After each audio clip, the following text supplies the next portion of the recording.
forecast for the week of January 13th, 2025. First forecast of the first full week forecast of the year.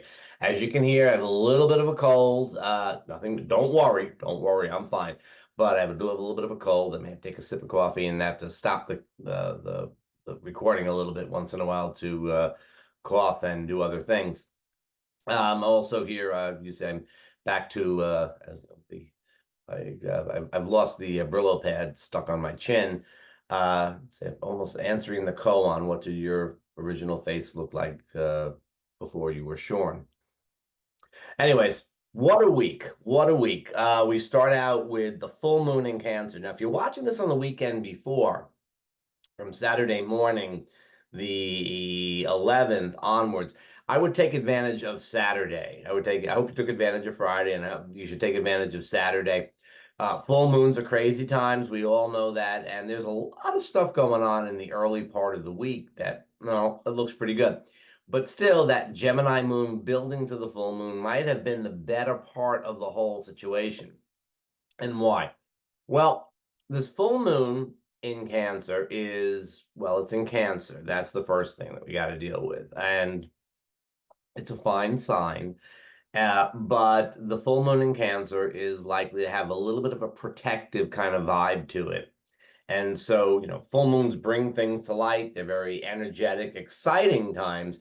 The full moon in Cancer may not be a ton of fun right out the bat. And especially because the moon is at 23 of Cancer when it's full, and Mars is retrograding back, is hanging out right around 27 degrees. So this full moon is very close to retrograde Mars. So there could be a little prickly tension going on there with this full moon in a protective sign right next to Mars, where he's, trying to defend folks. Mars in Cancer is this is the tribal warrior playing defense kind of thing. It's definitely Mars in defensive mode and retrograde on top of all. So a little hampered, a little inherent tension, a little bit of frustration with Mars retrograde in Cancer. And here's the full moon kind of like giving some situations and lighting things up. All right, on the other hand, on the other side of the story, this full moon, the sun is also closely trying to Uranus. The Capricorn sun is closely trying to Uranus, which of course means the moon is sextile. And so it sort of suggests that there may be kind of a way to ease the tension. There may be an innovative solution that will present itself if tensions get to be a little bit much. It's to be hoped for. My voice is not so good. But there may be some hope for an innovative solution.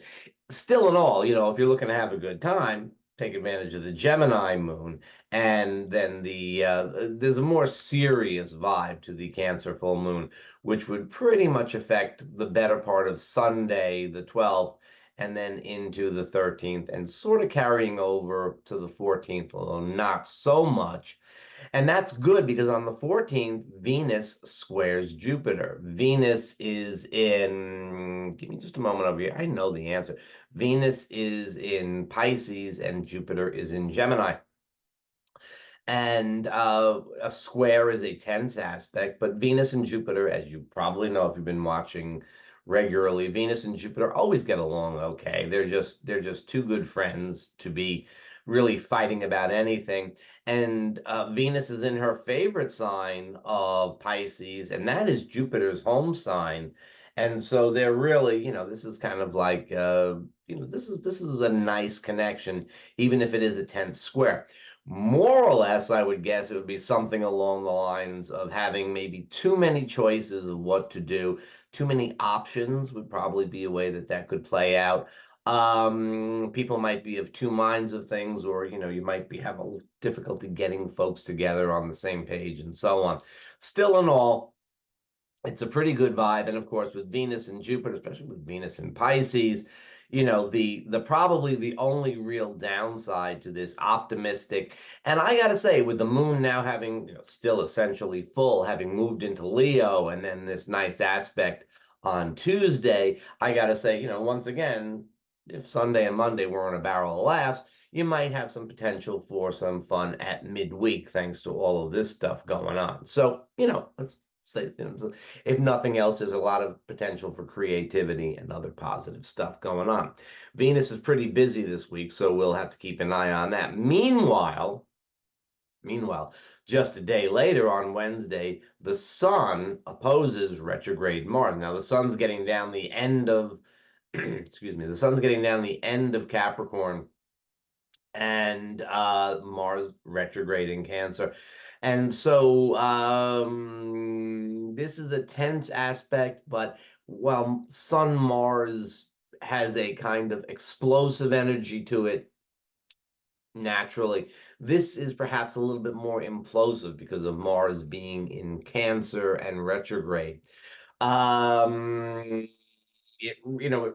sort of like, Monday tense, Tuesday should be fine.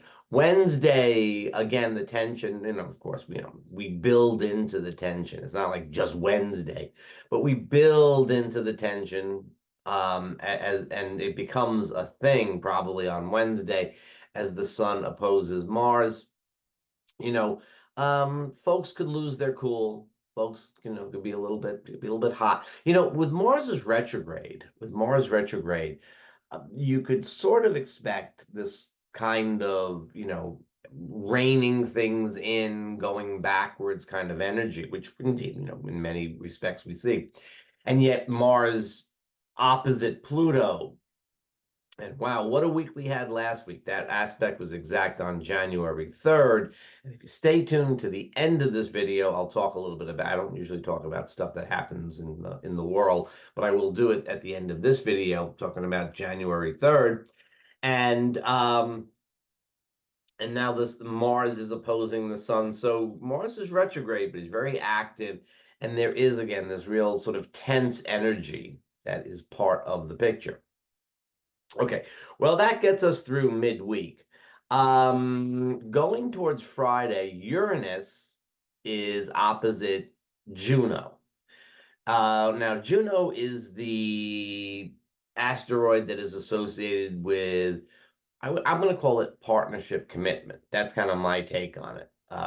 Juno, in mythology, the wife of Jupiter. Jupiter not exactly being, a model for fidelity, but Juno being a model for fidelity.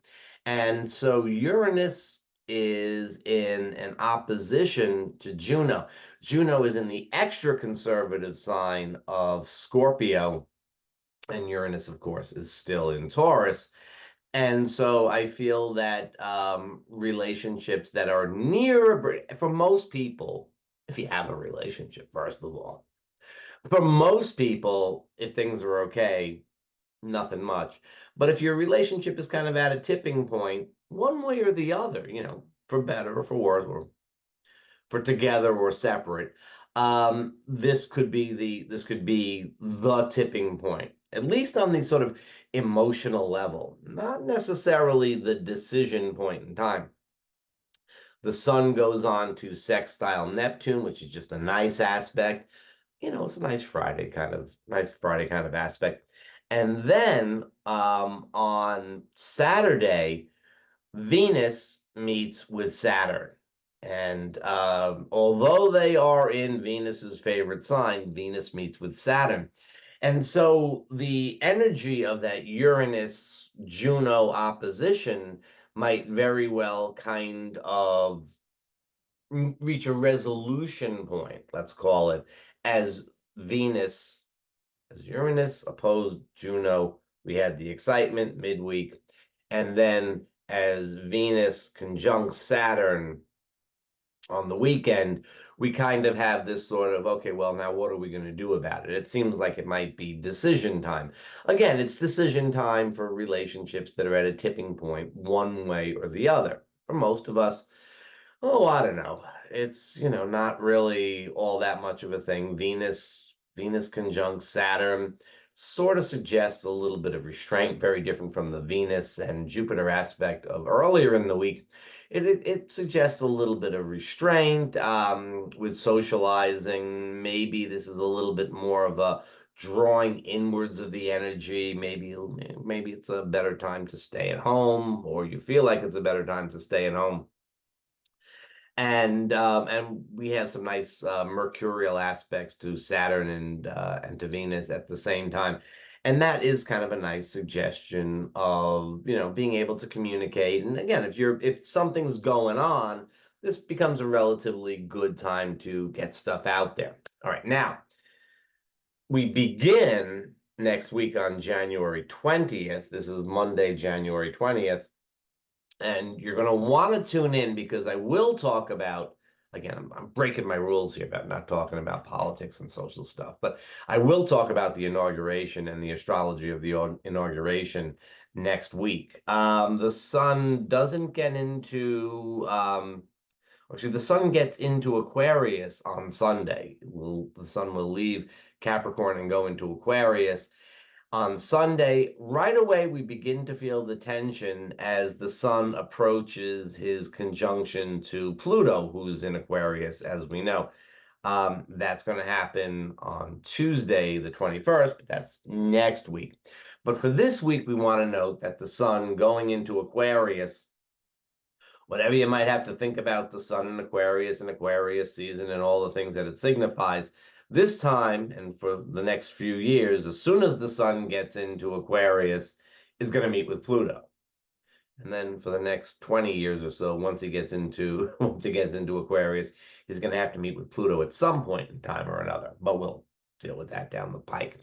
The point is that in the collective, we may see some tensions rattling around right around Sunday afternoon time, later on Sunday. Well, there's always tensions rattling around the collective.